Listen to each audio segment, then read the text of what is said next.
You ask Tiger to calculate. This deals with linear inequalities with one unknown. The final result is y greater than 6.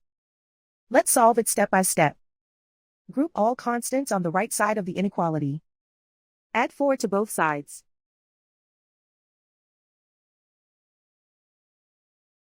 Simplify the arithmetic.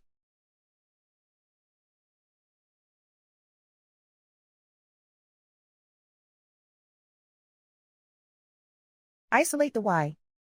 Divide both sides by 2.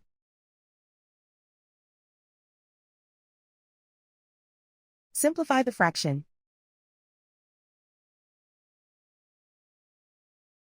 Find the greatest common factor of the numerator and denominator.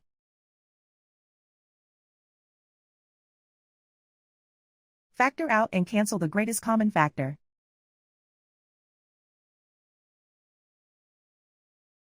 Plot the solution on a coordinate grid. And so the final result is y greater than 6.